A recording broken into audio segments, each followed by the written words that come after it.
Paper Session 1. I'm Dr. Wendy Johnson from Air Education Training Command, and I am a member of the Training Subcommittee. As your session chair, I'll be here representing and helping our authors. Our deputy is Mr. Greg Woolett.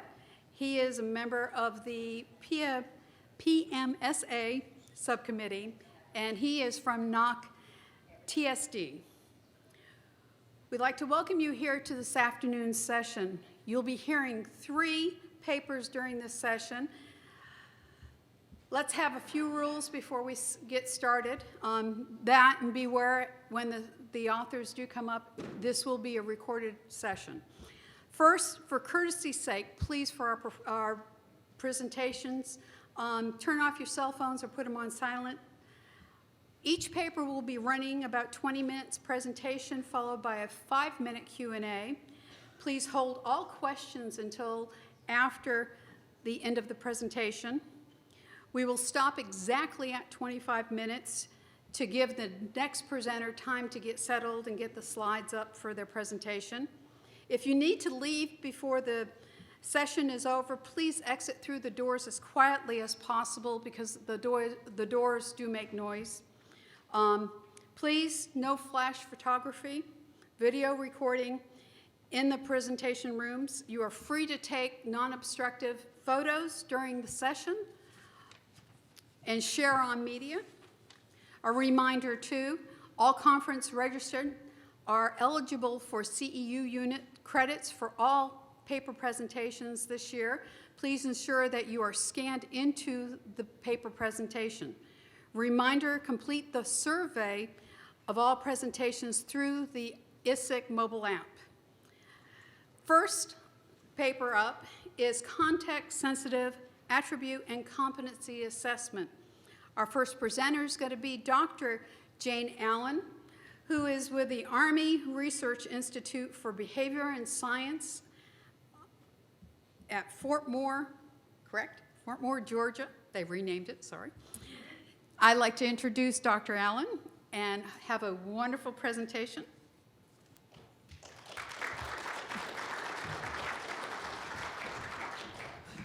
Thank you.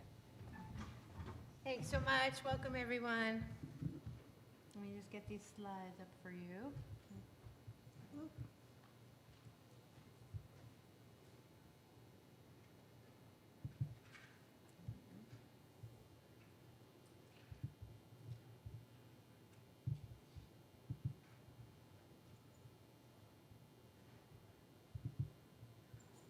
Okay, we're cooking with gas now.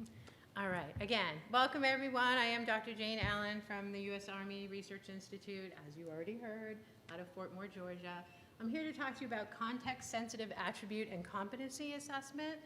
And you probably already know, since you're here at ITSIC, yay, that the theme for this year's ITSIC is assuring deterrence through integrated training and readiness.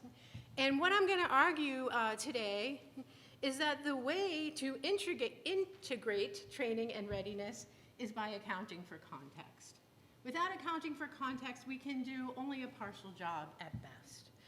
And obviously you see me, but I didn't do this work here alone. These are my co-authors, some great people that I work with, also at a company called Aptima, and there's some people right here in the second row representing Aptima, great colleagues. So let's get started. So the challenge is, and I think this is pretty intuitive, right, that context matters. So elements of a situation are going to affect an individual's ability to perform, whether that's a competency, whether that's an attribute, whether it's a skill, whatever you want to call it, context matters. So as we see here, right, the people on the left, if all you did to get your driver's license was the main thing that you do during your task, and then every day you drove along a country road with no traffic on a sunny day, and you drove thousands and thousands and thousands of times. Would we expect that that prepared you to then take on the context on your right, a busy city driving situation where it's getting dusky and there's a lot of traffic? I don't think so. And if anyone is from a city like this and has people come into your city, you've probably experienced that their country driving doesn't prepare them. And I want to say that that's probably intuitive, right? Like we see people, if you were going to practice a free throw in your backyard, would we expect that now you're perfectly prepared? I'm at a Celtics game and they say, Jane Allen, come on down, go for a free throw for 50 grand.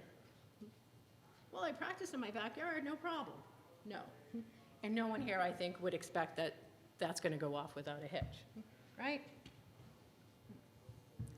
So, the same thing is true in the military. In the military, for example, we train, let's say we train land nav, right? And if we train someone, let's say an officer candidate for land nav, and they're at Fort Moore, and they learn to navigate around with a map and a compass, and we say, you're go. That's it, you have land navigation skills. Okay. Does that mean now, as a possibly someone playing a platoon leader at JRTC in a war game now, and now they're responsible for other people, whereas before they did individual or maybe buddy land nav, and now there's an enemy who has the ability to GPS track you, jam your communications. You know, this enemy is not real, but even so, sounds going off, firing going off, do we say, I 100% expect that this platoon leader has navigation and they'll be able to tactically navigate to an advantageous position without, you know, under cover and concealment and be responsible for a team? No problem, they're prepared, they have navigation. Maybe, maybe not. Now, go to a real world context, they're deployed. The situation and the stakes couldn't be higher. So we really owe it to them to train them as best as we can. Now, complicating this whole situation is the fact that the same context, the same situation objectively, is not the same situation subjectively. And what I mean by that is people struggle with different elements of context. You can see here 3 people supposedly in the same situation. Maybe they have a big paper, maybe they're studying. One person ready to like do something drastic to get out of it. One person settles down, adaptive, just get it done. The other person, right, has another strategy of just get me out of here, zone out, right? So I might struggle with a situation that you have mastered and vice versa. And the key thing here is that it's not just the situation writ large. It's not an objective situation. It's a subjective situation. And so there's little elements that may not even be salient to someone else that I might pick up on and thus might make it challenging for me. So now we come around to the military problem. We always say, or we say a lot, train as we fight, right? It's a great slogan, it's true. I've seen it downstairs on the exhibition floor quite a bit. And just a reminder not to use your phone, thank you. We've seen it down on the exhibition floor. And the key thing though is training as we fight implies that we understand the conditions that are likely to be found on the battlefield. And that we understand that those conditions are going to change. And further, we understand that those changes are going to impact people differently based on who they are and the skills that they have and where they are in their career. That's a heck of a lot, right? To train as we fight. So the key thing here that I want you to really take away is that I've seen amazing things on the exhibition floor, and I don't want to take away from any of them. Amazing things, right?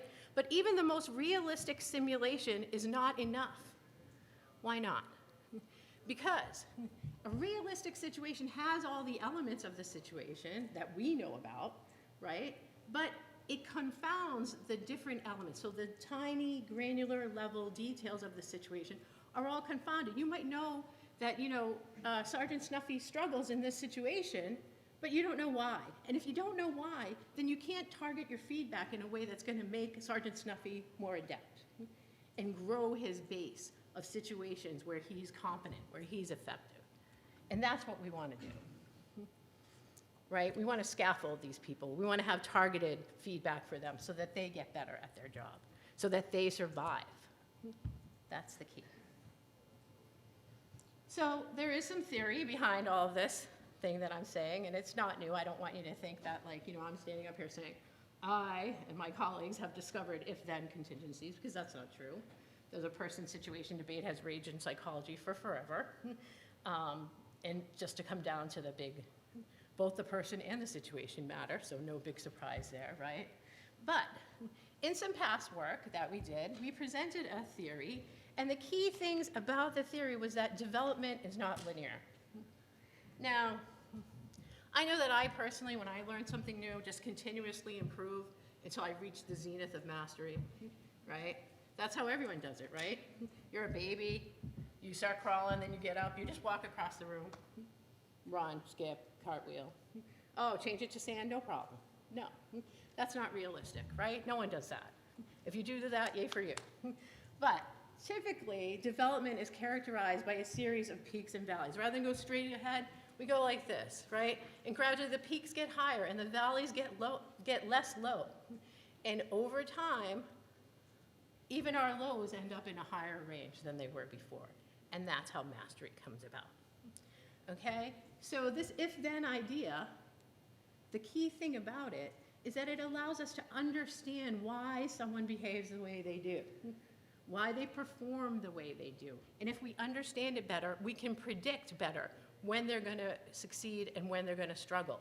And that's what I need to do. If I'm a leader placing you somewhere, I need to predict.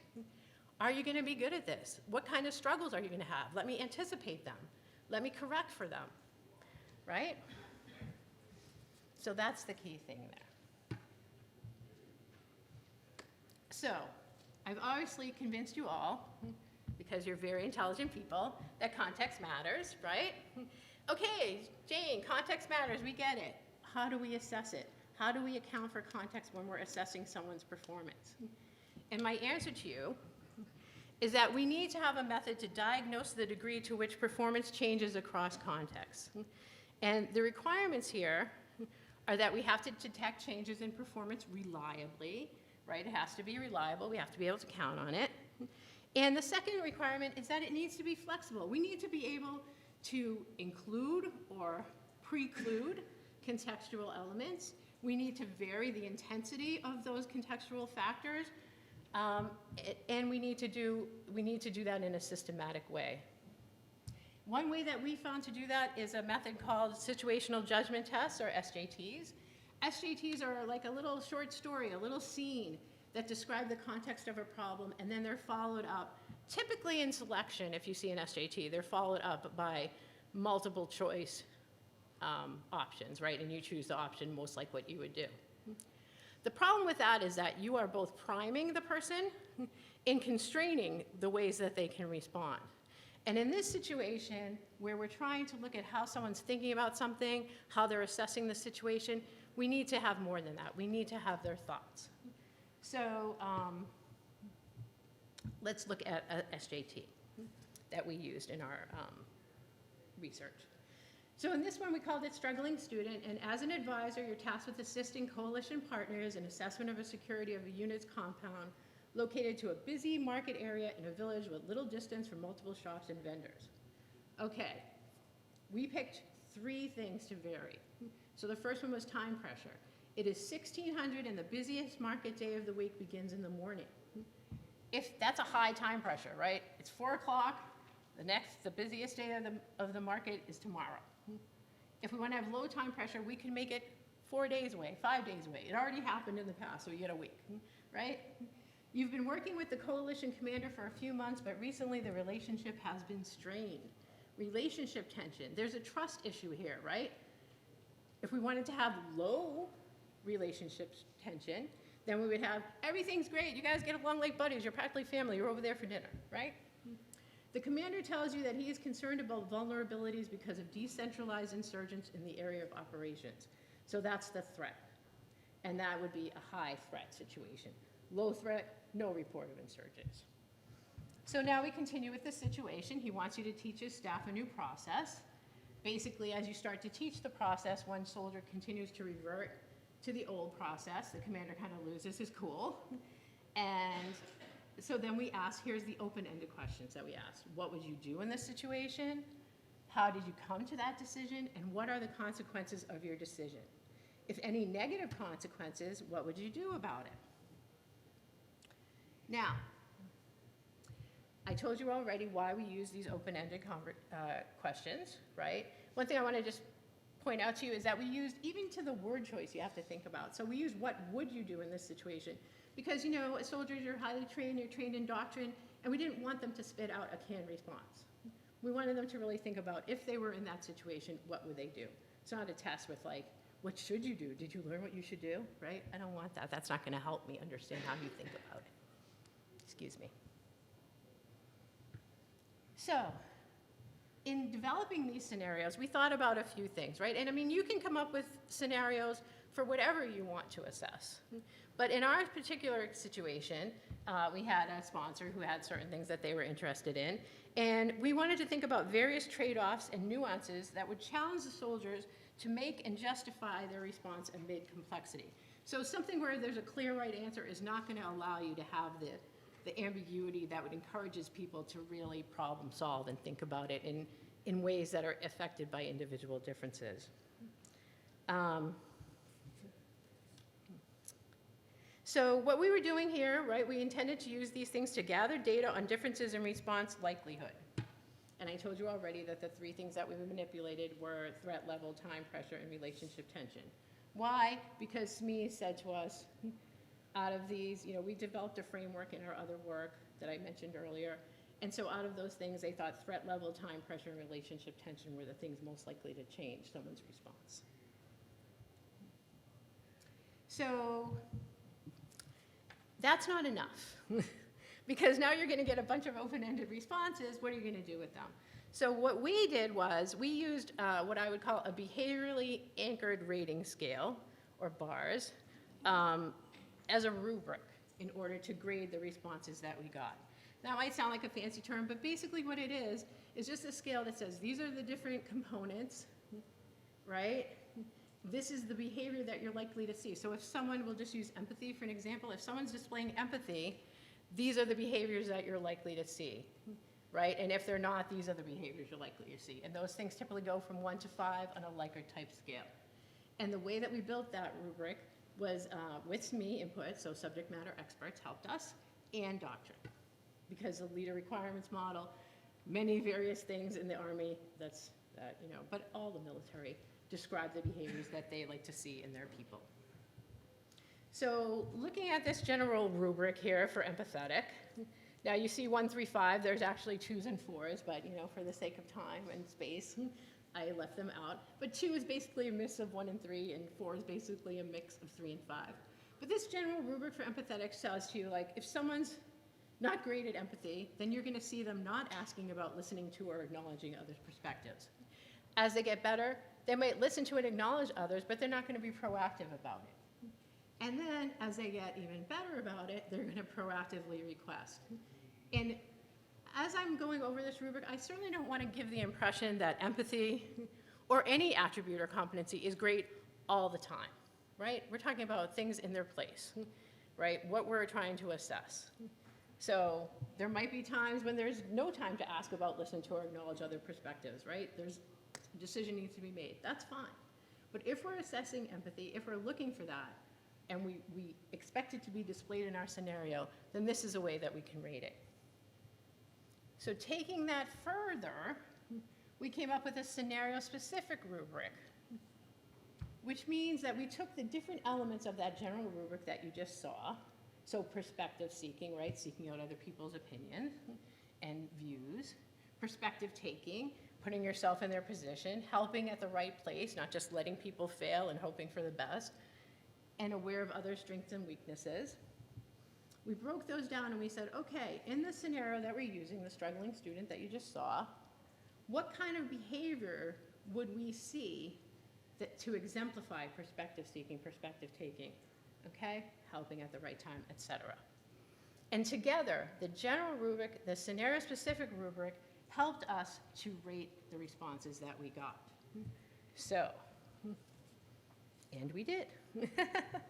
So we started doing a data collection because we want to know this is a great method and we're all believing it. Yay, team. But is it reliable? So we needed to explore that, right? Because I told you at the beginning, it needs to be flexible, but it needs to be reliable. We get the flexibility, do we have the reliability, right? So in order to do that, we talked to or used 173 soldiers, participated in the research. They were members of a course, doesn't matter. Each soldier completed 2 SJT variants except for one. So one did not. Thus the reason why we have 345 responses instead of 346 responses.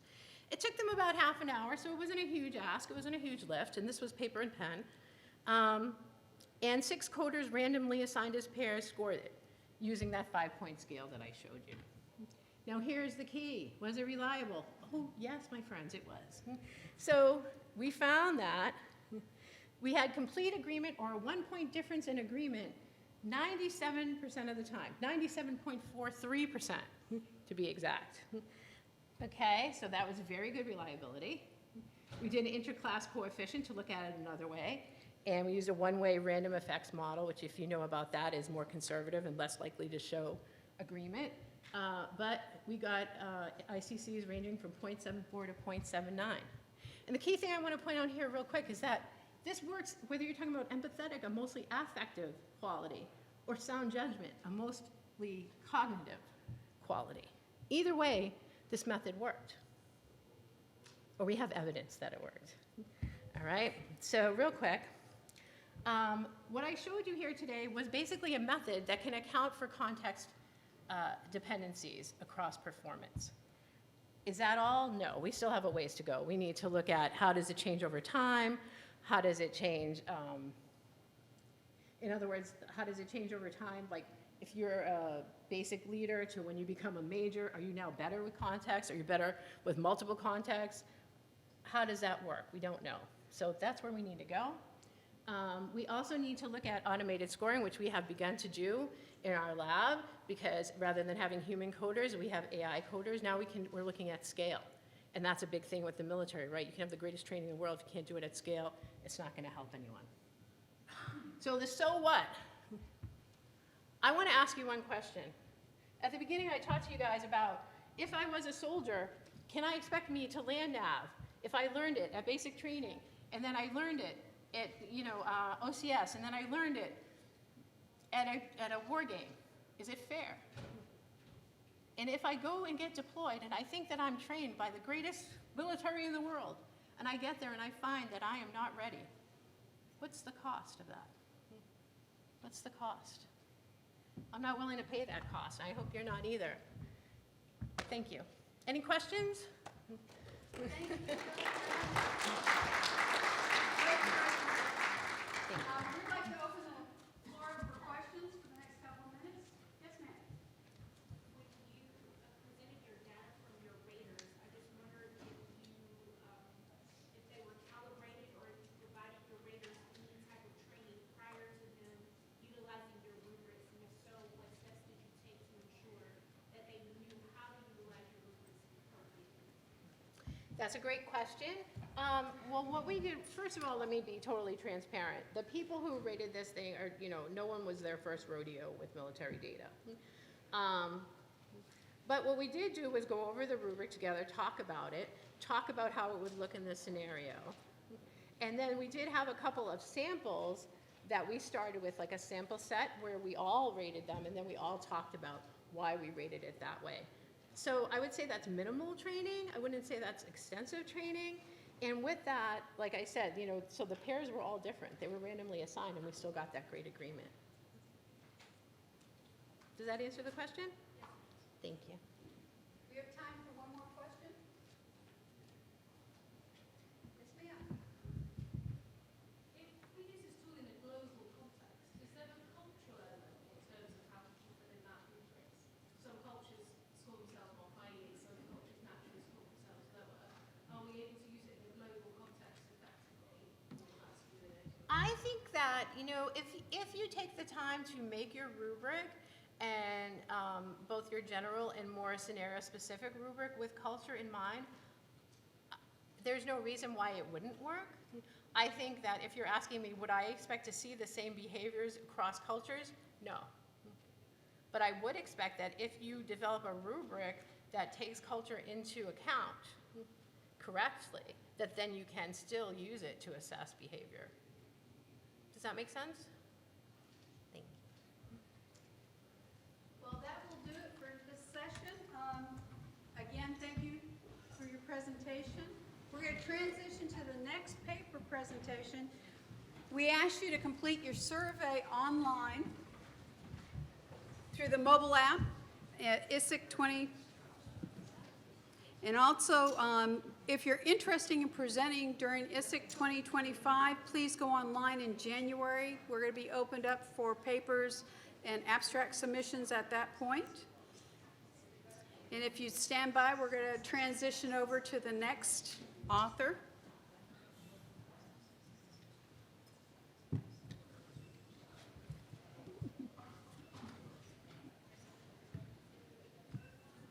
I can't get this thing to work. Come on up. I'm trying to get your...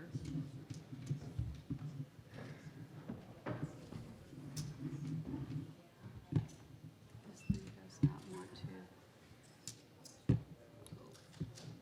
It's not coming out of it. That's the problem. There we go. Okay, so what do we... Oop.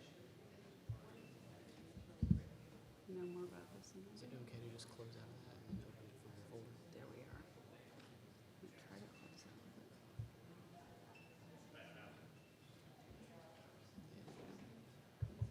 Okay. Fix the mic so here.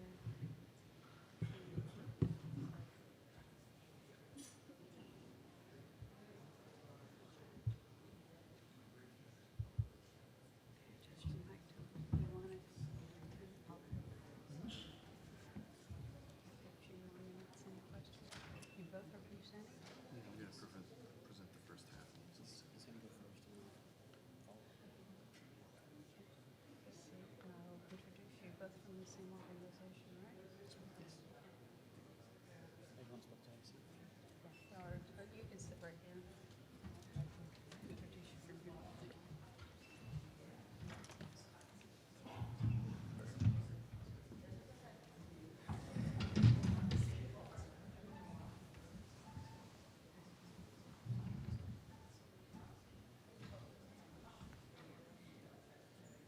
Folks, don't forget to have your badges rescanned for this, if you're going to sit in this one.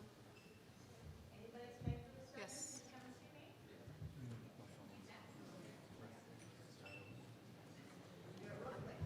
Person sitting right here for the 20-minute mark with the booze, we do the 3-minute, and then we do the 1 minute, and then I'll get up and thank you, and then we'll open the Q&A. It's going to be close. We won't go over that.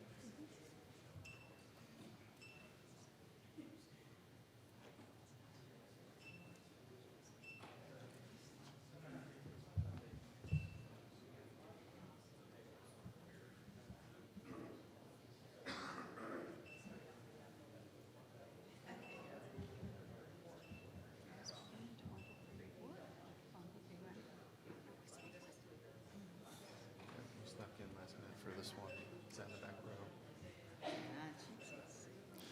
Yeah. Well, we wanted to leave room for the other rows. For people to- Just don't forget to spend the night. The other room tends to get light from the overdue messages. That makes a little while here, so.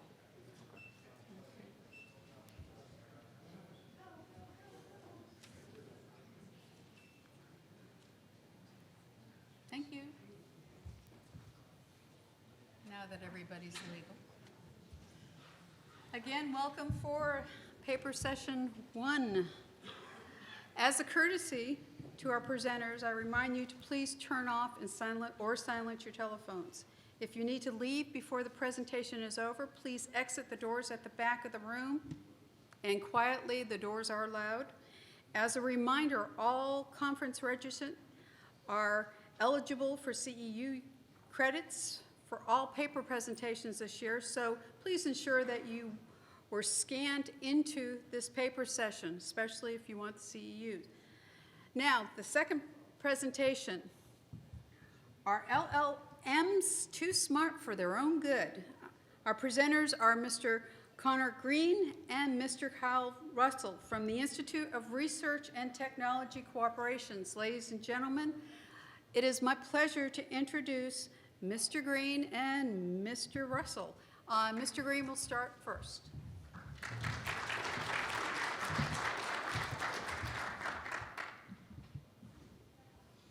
All right. Thank you for coming to today's presentation, everyone. I'm Connor Green. I'm joined today by Kyle Russell, and we're from Intuitive Research and Technology Corporation. And we have a lot to cover today, and not as much time for details we'd like. But we're going to be here the rest of the week, and you can find us at booth 1461 if you'd like to talk more. We will talk your ear off. So, getting started, are LLMs too smart for their own good? Short answer, yes, in some conditions. But before we get on to proving that, let's go over the framework for today's presentation. We're going to start off with introducing the concept more. This is sort of the core concept our paper is built around, and provide a little bit of background as well to kind of keep everyone at a foundational level so that we can build upon it as we go throughout the presentation. We're going to put that on pause and explain a little bit about the threat space in general, just so that there's more awareness, before we resume the core topic and talk about it with the experiment and the results. And of course, we're not going to leave you hanging. We're actually going to provide thoughts and solutions to all the scary stuff that we bring up. And then we're going to wrap things up with conclusions and future work. So what does our clickbait title mean? Imagine this scenario, if you will. You're working on a project and you have a classification guide. There are certain things that you're not supposed to say, and there's some things that you're not supposed to link together. So instead of saying frequency is 2.4, you say F1. Instead of saying ship, you say target. And then there's other things that you can't mix in. Now, all the information that you're feeding this LLM to specialize it, LLM being a large language model, eventually there's a threshold that we think will be reached where it can read between the lines. At some point, there's enough information where you poison the well that it can either give you a damaging partial response or actually figure out what you've been trying to hide, and you don't want that. So it can do this normally with context clues, what words surround other words, and how often are some words used versus others. However, the intrinsic way that LLMs function is actually at the core of this problem. See, when it takes a word, it doesn't just convert it to a number, like binary. It actually tries to retain as much meaning of that word as possible. And it does this by turning it into a vector, where each dimension is a concept. So, for example, you have supper and you have snack. In one dimension, let's say that dimension is timing of when you consume it. It's in the afternoon, so they're pretty close together. They're both pretty close on the food axis as well. But calories, that axis actually has a little bit of a difference. And so now it can use just the dot product to compare these two vectors, and it can tell what ways are it similar and what ways are it different. Now, do a visualization for this. And I want to bring up, again, it's not so much a 2 or 3D vector. These vector spaces get like 500 dimensions, more or less, however much it thinks it needs to be able to contextualize whatever language it's working in. So when you get a model off the shelf, it has a certain level of base training. So it has data scraped from websites and forums, wikis, things like that. Then you want to provide your own data, whether it's data sheets, reports, emails, so that it talks how you talk and it generates information that you care about. So, for example, you may not explicitly say anywhere in your documentation what your target is, but maybe in an email you say, hey, the environment for our target needs to happen at Eglin instead of White Sands. And the LLM's like, well, what's the difference? Well, one has a big body of water and one is in a desert. So it starts to put those pieces together and says, oh, okay, the target is a water-based target. Again, with the frequency, maybe your frequency is 2.4. That may not actually be stated specifically anywhere in your documentation other than generic data sheets for when you buy like an antenna. Well, it doesn't know the answer then, but it does something people refer to as hallucinate. It tries to follow the directions as best it can, and it guesses the most likely answer, and sometimes it has to make that up. And so 2.4 just happens to be a very common frequency for microwave ovens and Wi-Fi, and now you're left with the question of, did we do something wrong when we trained this thing and we violated our own class guide, or did it just happen to get a lucky guess? So keep that in mind. Well, there are ways to mitigate this, and we'll cover this in the later slide. So a little bit of background. There's two ways to specialize your AI. You can either continue the basic training process with fine-tuning. You can give it information, for example, medically, like do like PubMed sort of documents, or you could give it lawyer documents. And if you ask those two same models that have been specialized differently the same question, one will focus more on symptoms, whereas the other one might focus more on like side effects and when that brand's patent is running out. Now, this is irreversible as of the writing of this paper. I've seen an interesting one pop up that says there's actually might be a way to undo this. But once you specialize it with this method, you can't make it unlearn what it learned because it's touched millions and billions of numbers to some degree. However, RAG, which is Retrieval Augmented Generation, also referred to with some softwares as chatting with your notes, does things temporarily. It basically treats the LLM as if it's a superhuman librarian. You stock its shelves with your information, and it reads those documents and uses that as context when it's providing its responses. Now, an implication of this is, let's say you have another user, and you don't want them to access certain documents. Well, you can just say that section of the library is off limits, and the LLM basically unlearns it because it doesn't pull it in for context. So, putting a pause on that, let's talk about some threats. The big one of why people can't use LLMs right now, especially people like in this room sometimes, is you're told not to upload your documents online. That's kind of a big problem with the cloud. And that seems like that's the only solution, but it's not. There are service providers that do offline clouds, but that's kind of a commitment. They're gonna buy you expensive hardware and they got software and everything else to get it set up, but you can keep everything on site and it's pretty powerful. However, a really good learning opportunity is hosting an LLM on your own computer. I have a 7-year-old gaming computer, has a 1080 Ti, and because models, like modern bleeding edge models, come in different sizes, you can just use a smaller model at home. They're open source or open weight, and the software to host them is open source or free to use. And you can get it set up pretty quick without having any programming experience. It may not have all the features you want, but it can get you familiar with the technology. So as you get more familiar with it, when you want to commit to something bigger, you're now a more educated consumer. Now, when you specialize in LLM, you are making it a subject matter expert. Now, the problem is if you give it incorrect information, intentionally or accidentally, that can be a problem. If you ask the LLM, it will confidently tell you what the tolerances are, even if they're incorrect. So this implies start giving some thoughts to when we're specializing it, we need some controls and verification kind of processes to be put in place. Another thing is, well, LLMs, they're subject matter experts and they're very easy to steal. They're not quite as heavy as someone like you or me, and it's a little bit better than just stealing a bunch of documents because it's all in one place and it's able to give you very intelligent responses and have that back and forth. So, in addition, even the best LLMs that are out there, they don't always have all their information perfectly scrubbed because there's terabytes of data, and not everything gets perfectly scrubbed. One researcher was able to give the task of repeating poem over and over and over again for infinity, and eventually the LLM started spitting out emails and phone numbers that the people that made it thought, oh, I thought we'd scrubbed all this, but failure in human scrubbing or failure with algorithm scrubbing, that can still slip through. In addition, people can clone parts of the model and basically use this in like a test bed to perform and improve their versions of attacks on as well. So we looked at it with the perspective of software and data control, but we also need to look at LLMs as if they're users. And so very naive users, might I add.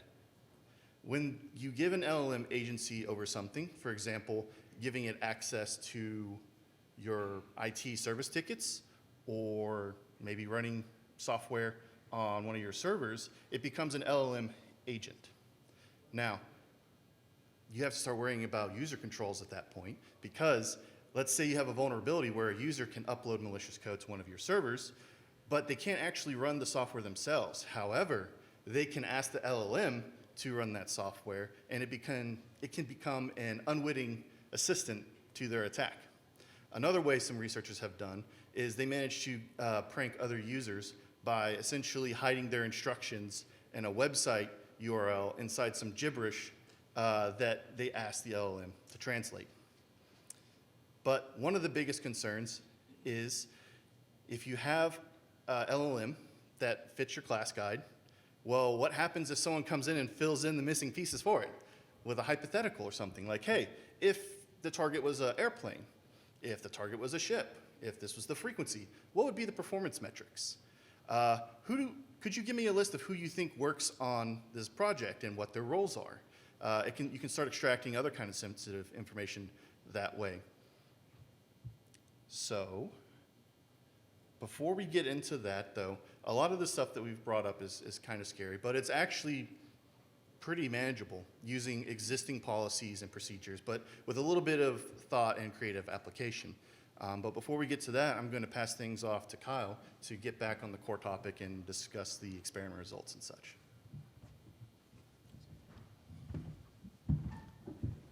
Thank you.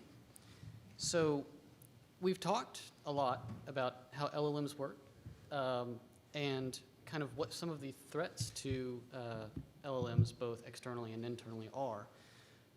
But we didn't want to just stop there, right? There's a lot of research out there, but being able to exemplify what the problems, a few problems are, is actually really important to us. So the first one here, we designed an experiment, a few small experiments, and for these experiments, we used an off-the-shelf open source LLM, right? We talked about that before. It's Llama 3, and documentation from an internal project. Now, we're very, very confident that the LLM has never had exposure to this material before. It's really important to remember for what we're about to discuss. Now, from this material, we actually created a data set that was stripped of all explicit references, all explicit connections between the internal project and a particular software library, right? In this case, that is a project called Claris and a software library called Unreal Engine.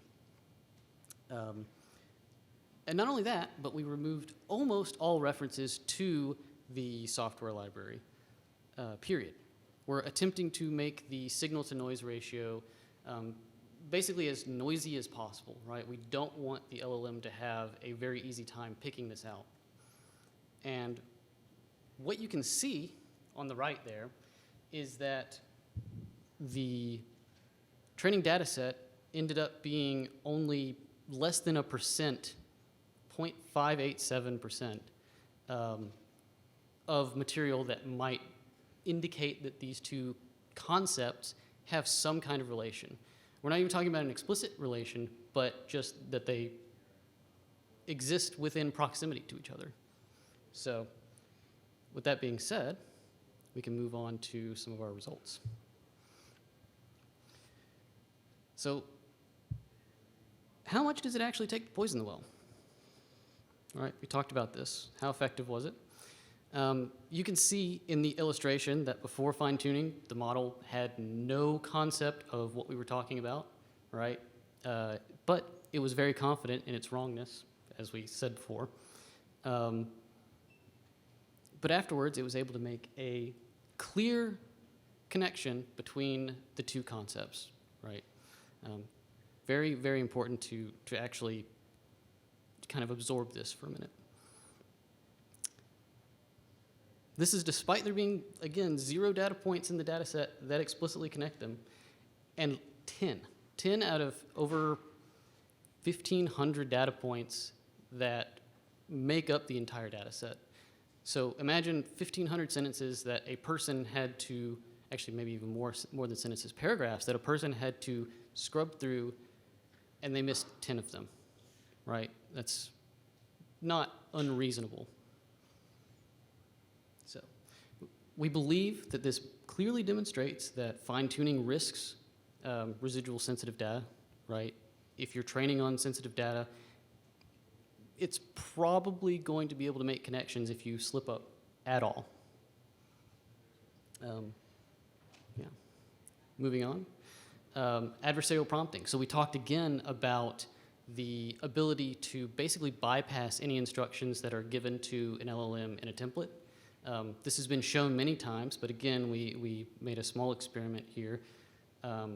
We were able to prompt the LLM a couple of times, stating what we need, and the easiest way that we found to basically trick the LLMs, because they're really quite naive, is to be nice to them, be naive ourselves. Like, being aggressive with the LLM does not equate to getting what you want, but it's very easy to manipulate it into basically doing whatever you want, including divulging sensitive information.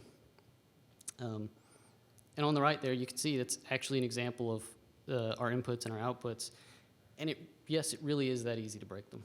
Like, it's not difficult at all. So, what can we do about all of this, right? This is a policy after all. First, just to state the obvious, their new infrastructure, any new infrastructure that gets rolled out, you're going to want to roll them out slowly. You don't want to roll them out to everybody at once. That's really a bad idea. You're going to have problems, and the problems are better caught at a small scale than at a large scale. Secondly, user access controls and logging. You're probably already doing this, but again, it needs to be applied both to the users interacting with the LLM, so not all users are going to have access to all of the models, and the LLM itself not having access to data or abilities that it maybe shouldn't have, right? LLM backups and compartmentalization, right? We want to be able to restore LLMs if they are poisoned.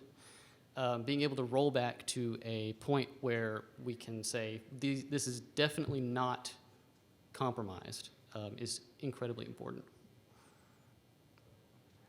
And of course, kind of the biggest tool in the toolbox, RAG, is the ability to basically put a database behind an LLM. And with a database, you get a lot of fine-grained user controls, and the LLM being in front of that essentially inherits those user controls.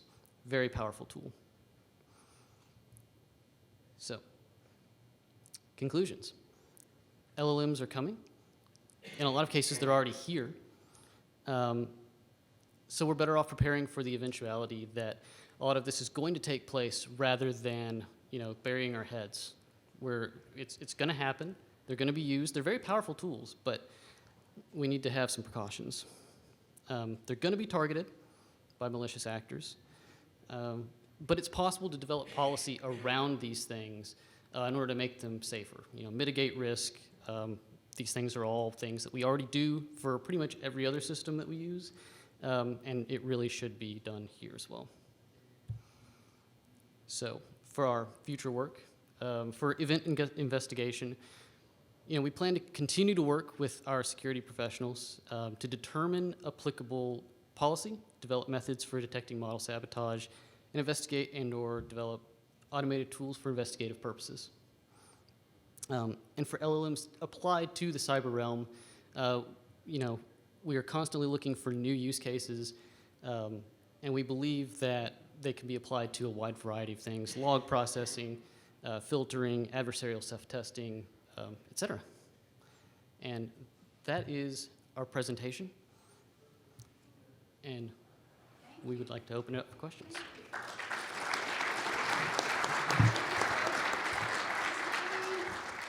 Russell, the floor's open for questions. We have about 5 minutes. Any questions for the authors? Yes, sir. If you detected that you have been poisoned, how far back do you have to go? How do you detect where that happened and how far back do you have to go? So being able to actually detect whether something is poisoned or not. Well, actually, Connor, do you want to take that? Yeah, so that's one of the problematic parts is we actually probably want a policy that goes through and has maybe a set of test bed questions to make sure that everything is okay, because you may not find out that you're poisoned until like half a year later when someone accidentally asked the right question, and you're like, you're not supposed to know that. Uh-oh. Do we have 6 months of backups that we can roll back? Because it's basically, all right, let's go back to January. Okay, let's go back to November. Okay, you can still answer the question. And if you haven't set up a policy and a long enough history for that, you might have to even just start from scratch. In addition, these models are anywhere from tens to hundreds of gigabytes, so you'll want to have a lot of solid state space for that. Good question. Any other questions? Yes, sir. Talk a little bit about your approach to fine-tuning element 3. Could you speak up so we can hear Can you? you talk a little bit about your approach to fine-tuning element 3 on your data? Do you want to talk about that as well? Yeah, yeah. So there was, when we say samples, that was 1,500 question and answer samples that we set up, pulling from some of the generic documents that we had for both Unreal Engine, or actually not for Unreal Engine, just for that project. And so inside that, that product documentation, it mentioned Unreal Engine, but we made sure not to pull all those in. So the question answer pairs, for example, would be like, you know, what is the software used for? It's used for this. And when we say, okay, these two things existed together, they might exist a sentence or two apart from each other, but there's nothing actually tying those two things together. And that's about as far as we got for those data samples, was like that sort of like proximity. There's nothing in there that said Unreal Engine was used to make Claris. It just happened to be in a, you know, mentioned offhand somewhere in another sense. And so that was sort of how we went through and trained, is just these question and answer pairs. Does that answer the question? Yes. Awesome. Any more? Do you have any more questions? All Well, right. that concludes our session. If you're staying for the next session, folks, please scan your badges in the back. We ask that you complete the survey online with the mobile app. And if you're interested in the 25 presentations that open up in January, go to the website, please.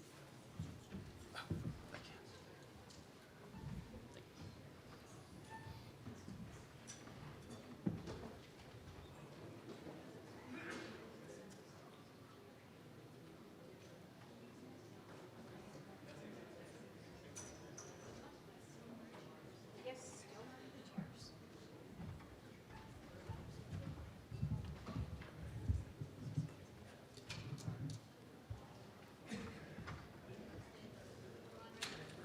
Oh, come on.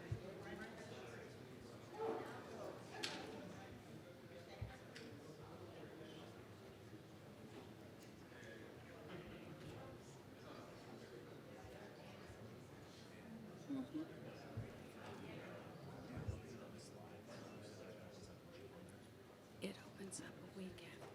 The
Again, welcome to the Best Paper Session 1.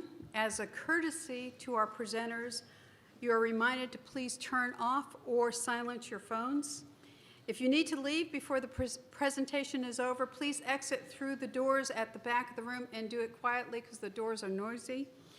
A reminder, all conference registrants are eligible to obtain CEU unit credits for all paper presentations, so please ensure that you are scanned in for the paper presentation. With that, I'd like to introduce our third paper, our third offering for this afternoon. Converting 2D images to geospatial 3D modeling using generative AI.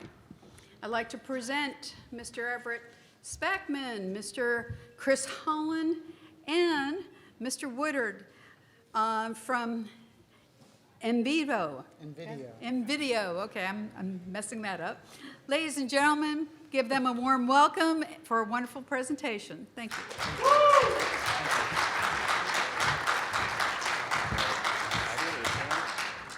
Well, hello everyone. I'm Tim Woodard, or at least a really convincing digital twin. We're going to have fun today. We're going to move very quickly. We have a lot to cover. Basically, what we've done is some research into methods, modern methods for taking 2D images to generate 3D models. Lots of applications for that. So we want to be able to take a video like this one that my colleague DJ collected with a consumer drone and use that to create a geospatial digital twin. So how do we go from these images to a 3D model? And that's the question we're going to answer today. And so this is the overall workflow that we're looking at. We're going to start with a process called feature extraction, and then we're going to do camera pose estimation. We're then going to train a NeRF or Gaussian splats to generate a 3D model, which we then need to figure out how to parameterize to texture. Then we can simplify this mesh.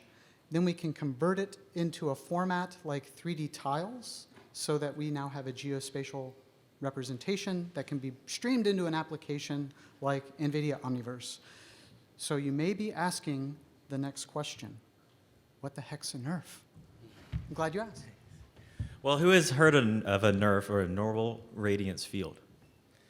Excellent. Excellent. So basically the idea of NeRFs is it's the opposite of traditional machine learning, where in traditional machine learning, you're trying to optimize and distribute. Well, you throw that out the window. With a NeRF, you're trying to get very specific and overfit your model to the best of its abilities, because all you're trying to do is represent two things in your model weights: color and density. But it's a great idea, and when we wrote the paper, it was fantastic, and we worked a lot on it. But that's still like 8 or 9 months ago. Let's talk about the next thing that's really awesome: Gaussian splats. All right, thanks, Chris. Anyone here heard of Gaussian splats? Oh no. Well, it's a really exciting technology that came out very recently, or it's been adopted very recently for similar 2D to 3D visualization techniques. It's a little different because it's using a point cloud and creating these ellipsoids, we call them splats, to represent things like shape and color. And what's awesome is you can use this technology to create novel views that you didn't necessarily have before, and now we can start doing lots of awesome, cool data products. So it's a little bit different from NeRFs because we're not using any AI in that sense, but it's really nice because it works really, really fast. And since we wrote this paper a few months ago, the ecosystem is really taken off, and it's been a really exciting time. So let's talk about next, how do we create either of these methods? So first off, we're going to talk about feature extraction. So we use a system called Colmap. There's others like Glowmap that are out there. All it's doing is looking for these key points in your images after you've done a collection from a drone or a phone and trying to match them together. So then we're going to move on to camera pose estimation. And so now we're taking those images that we've matched together and overlaying them. So now we understand where all these images were taken and how they can relate to each other. And that's going to be really important for creating these sparse point clouds, which will be used to feed into Gaussian splats and NeRFs. So here we're looking at us run instant NGP. You can see how quickly it loads in the data. And once we hit run, look how fast that visualized. It went from 2D images through that model into this 3D environment, which we can now fly through. And we have so much detail. Normally something like this with a traditional method like photogrammetry could take hours or days to process. But after you have a really nicely trained model, this could happen in seconds and minutes. So here's an example of a mesh output from the previous example using Instant NGP. Okay, yeah, with the Instant NGP.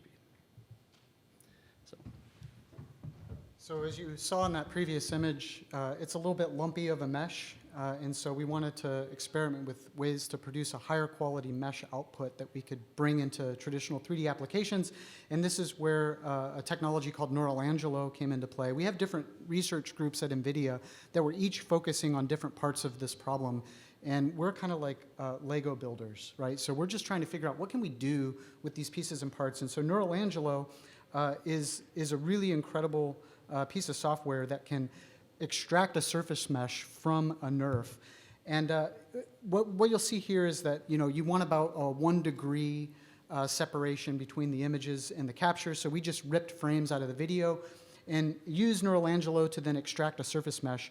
It takes a certain number of iterations, and you can see here on a single GPU, that might take some hours to process an area this size, but at NVIDIA, we like GPUs, so we threw more GPUs at the problem, and you can bring that down into sub-hour time frame. And in our world, there's always been this goal of going from a collection to visualization in, let's say, 72 hours. What we're really trying to do here is, can we get that down to 72 minutes? And this is within reach. So as you can see, we've done some optimizations, and it's within the minutes time frame. And so the output from that is quite a bit better. So this is the mesh output from Neural Angelo. But this is an incredibly dense mesh. This is an area, by the way, in Atlanta called Safety Park, where we train first responders. And so you'll see lots of little geographic details in this mesh. It's about 52.3 million polygons, which is a bit heavyweight for most training and sim applications. But it's beautiful. It's really good quality. What we want to do, though, is take this very dense mesh and convert it into a useful format for 3D applications in our space. In this case, we're talking about 3D tiles. You guys familiar with 3D tiles? So this is an OGC standard that takes mesh data that's geospatial and breaks it down into hierarchical LODs that can be streamed into an application. Applications built on Unreal or Unity or Omniverse all have this ability to stream data from a server in this format. And so we want to take this mesh and get it into this format, but we can't just do that right off the bat because the mesh is basically per pixel color. We need to texture this mesh and then decimate it. And so we're going to talk about some mesh processing. So this is zooming in on that mesh, and again, you can see it's very, very dense. And this is the per vertex color that's applied. So if we were to just take this mesh as is and decimate it, here's a Python command to do that, you will not get great results. It's going to look kind of like garbage. And that's because it's per vertex color. So we need to figure out, again, how, and also you can see all these cracks. So there's some discontinuities in the mesh. It's not a watertight mesh. So we're going to go through some steps to correct that. In wireframe, you can really see those discontinuities. So what we want to first do is handle those discontinuities. So we're removing some T-sections and merging close vertices and eliminating small little islands of polygons. And by doing that, we can get better results, but still not great. So because it's per vertex color, although the mesh looks good now, we've lost a lot of the detail. So this is what we want, right? And so what we need to do is something called UV parameterization. We need to turn this 3D model, the X, Y, Z coordinates, and map them into 2D space. And so that's what this process looks like, taking an arbitrary 3D mesh and unwarping it into 2D space. And then for each of these islands, we can map the vertex colors into a texture that we can map back onto that mesh. And now we have a mechanism for simplifying it. So if we do that with this mesh, you get this quilt-like pattern. These are like contiguous regions that we're going to map these colors into. If we do that, this is the result. And so this is the 2D image that's created by mapping those 3D vertex colors into the UV parameterization. And I've zoomed in on the school bus, which has been in the foreground of our image. It looks like a squashed out caterpillar now. This now gives us what we need to simplify the mesh. So if we take the mesh, map the texture onto it, we can now do quadric simplification. By the way, I'm not a Python programmer, I'm a C++ guy, and I used a large language model to help me write this code. So that's another AI plug here. This is a great example now of what we can do with this kind of output.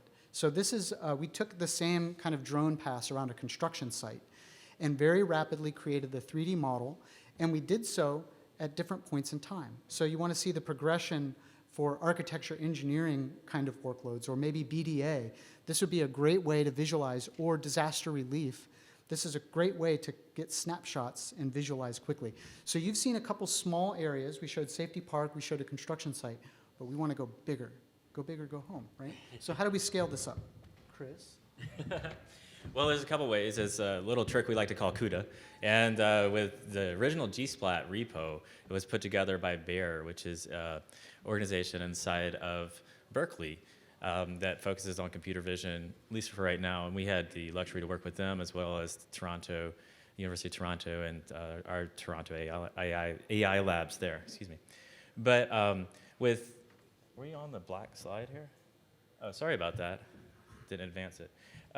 But with CUDA, we found out that we could create NERF XL, which is literally just being able to use multi-GPUs with NERFs. But we also were able to accelerate the GSplat 4 times, by 4x, using CUDA as well. But what the future holds is something different than open source community. If we look at open source community and research scientists, what is created is not long-standing repos. The code is great to work with. You have to figure things out. But if you want to put that in production, it's not sustainable. So we are working on a framework called FVDB. The letter F is somewhat arbitrary, so we lovingly call it after the lead research scientist. His name is Francis, so it's Francis VDB for us internally. But look for that coming out on the horizon as a NIM. That's NVIDIA Inference Microservice. So FVDB really focuses on large scale. So able to work with lots of data types, bringing that in, rendering it in 3D, rendering the col map as a process. Everything we talked about is going to be included in FVDB. If you're interested, we have early access to this. So it's just another way forward that we can help the community by standardizing it and allowing something that's static and is supported by our scientists.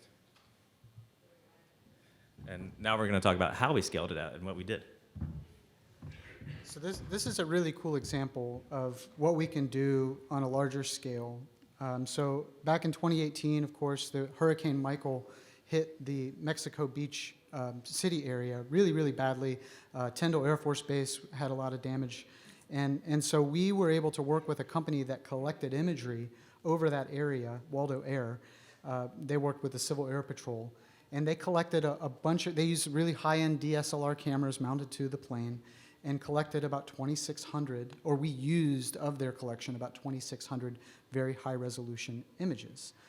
And so using this same method that we've described here, when you look at most NERF examples and Gaussian splat examples, it's like making a single object like a shoe, right, or a drum set like you saw earlier. How do we do a whole city? And so as Chris was describing, FVDB helps us to spatially subdivide large data sets and then work on those individual portions in parallel so you can scale this up to multiple GPUs, multiple systems, and then it works to resolve any boundary conditions between these spatial subdivisions. So what you're seeing here is the col map output when you do this at scale and all the different spatial blocks that were computed in parallel. And so, this took a little bit of processing time. We had a 32 GPUs crunch on this for some hours. I think it was about 10 hours. And this was the result. So what you're seeing now is Waldo Air flew in concentric rings, kind of a stretched out slinky pattern up and down the coast. We've trained a NERF now using the methods we've described. And now we're creating a novel flight path that was not part of the original collection through this data, visualizing it from angles and perspectives that would have maybe been inconvenient or impossible to visualize from the plane. And you'll see here as we go over the city, you can see examples of the damage. And then also, we're getting pretty close. So the plane flew at a much higher altitude than this. If you have good quality images, then you can get, this is kind of a garbage in, garbage out problem. If you have good quality images, we can get a really good NERF or Gaussian splat model out of these things. So once you've created a NERF like this, then you can go through the process that I described before and extract a surface mesh. From there, you can convert the data to 3D tiles. From there, you can stream it into traditional applications. So really pretty impressive scale. I think for NERF, we're trying to push the boundaries. For splats, we're trying to push the boundaries by handling these large geospatial areas, subdividing it, processing with FBDB. So again, NERFs, that's like so November. Chris is going to, or actually, Everett's going to talk a little bit about the splat work. Yeah, so here's a nice example of like an end-to-end splat process. So we have the top left, we have our coal map output that shows the camera positions and that sparse point cloud that we'll be building off of. And here we have actually the interactive viewer and trainer. We can see the Tyndall Air Force Base after the disaster we mentioned earlier. You can go and watch it train live. It's a very interesting process how it kind of morphs together in a very short period of time, as well as fly through like that Mexico Beach example we just looked at. So if we move to the next one. So here's an example of like some of the differences you get in using Gaussian splats compared to like photogrammetry or traditional methods. So we can see these jet fighters on the bottom right. There are certain details that you can capture with splats that you might not necessarily capture with photogrammetry. We also have some objects that might be occluded. So we have an example of a truck that seemingly disappears using photogrammetry, but Gaussian splats are able to capture that.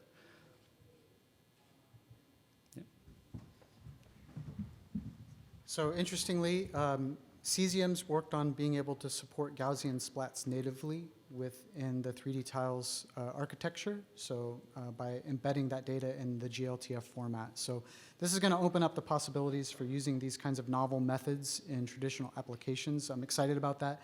They've, of course, worked on their importer for Omniverse, which we're very excited about. This is a platform that lets us build very complex physics-based simulations and digital twins. And so you can think again of all the things that we're talking about here as the building blocks, developer-focused building blocks that you can take and build your own workflows and platforms on. NVIDIA is not going to be releasing these things as like a product. That's not what we typically do. We want to give you the ability to take these things and accelerate your applications, your workflows. So this is really just an example of how all these pieces can come together to construct these large-scale geospatial environments and bring them into an application like Omniverse.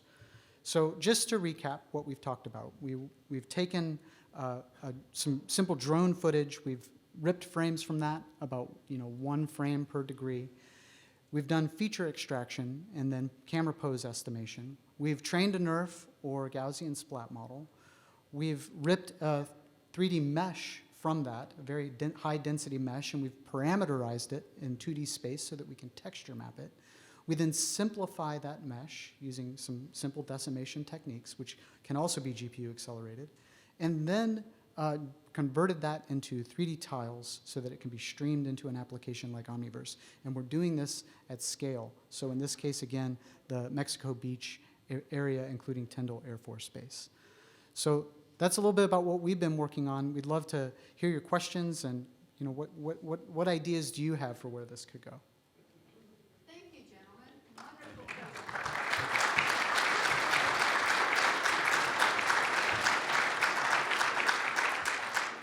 Open up the floor to any questions. Yes, sir.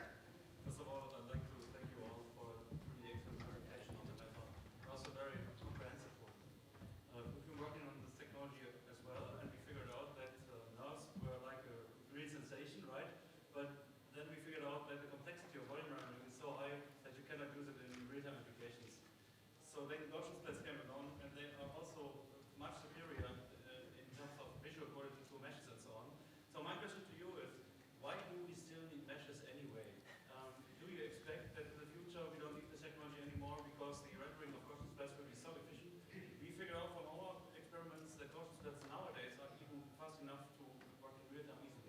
Sure. So I would say that there's kind of room for all of these methods, and we're not necessarily trying to pit one against the other or say one is better. I personally love triangles, so that's why I want to mesh. That's the only reason. But really, there are a lot of traditional applications that still require traditional formats. So I think there's still room for meshes, but these new novel ways of doing a 3D rendering are becoming more viable, and I think there's room for all of them. So if one particular method works great in your workflow or use case, use what works best. So we figured out that when we tried to create meshes, it was always inferior in terms of the visual quality. So always a big compromise, so to say, which you would only go for because the computational capabilities of the devices are not high enough. Right, right. Well, and like let's say you want to run on a mobile device or something like that, or all-in-one headset. They may not have the ability to use these novel rendering techniques. So we're working on ways to try to improve the quality of the mesh extraction. More to come on that. Next year. Next year, yeah. Next week. Next week. Also another reason for why you want to do that. If you want to rely, if you want to apply physics, use it as terrain. Have it be dynamic in any way. Right. So the nerf in the Gaussian splat is only giving you the light field that's baked in with a particular lighting configuration. If you want to change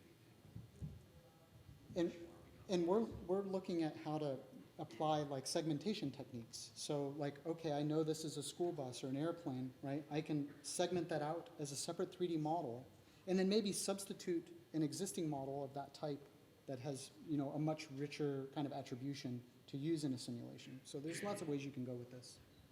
I have one more question time. Question? Yes, sir. Stand up, please. What are the limitations as far as scaling it to like a city, say like New York City, Chicago, with skyscrapers?